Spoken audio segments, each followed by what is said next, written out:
What a story that was.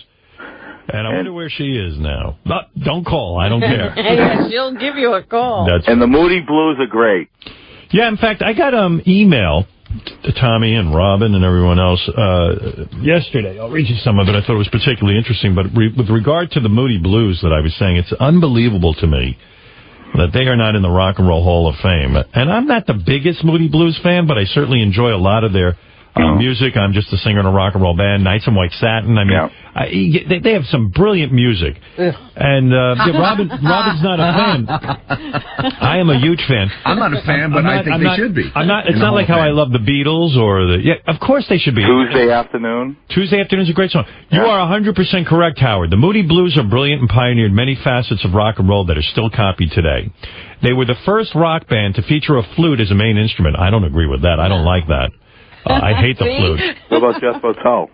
Well, they were before Jethro Tull. In fact, some people have made the argument that the Moody Blues were the ones who innovated Sgt. Pepper's, that the Moody Blues... No, I think they borrowed from Sgt. Pepper. Did they? Someone said to me the Moody Blues came out before Sgt. Pepper's with that sort of psychedelic sound. I'm talking about the strings and those types of arrangements. Justin Hayward wrote Knights in White Satin and even composed and arranged an orchestra piece for it at the mere age of 19. His lyrics and music are brilliant, and the band is still writing, recording, and touring their music after 45 years. It makes me want to vomit when I hear that Joan Jett and the Blackhearts are getting nominated. When great progressive rock bands and musicians like the Moody Blues, Stevie Ray Vaughan, and Rush continue to get snubbed from the list. I'm only 24 and already realize this. And by the way, I think Rush, while, okay, they've got some good songs. I'm not a big Rush fan.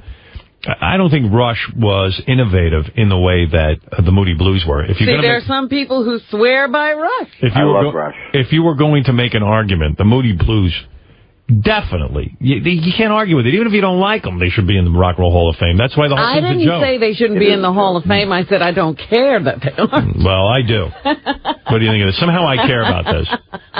Like how they like to put those old black guys that no one ever heard of in there, but they don't put the Moody Blues and Rush and, groups like that. I have to believe there's somebody who, I don't know who he's in charge of. I think Rolling Stone owns the Rock and Roll Hall of Fame, from what I understand. I think it's their show. Yoko will be in there soon. Well, yeah. I mean, Yoko's going to make it in before the Moody Blues.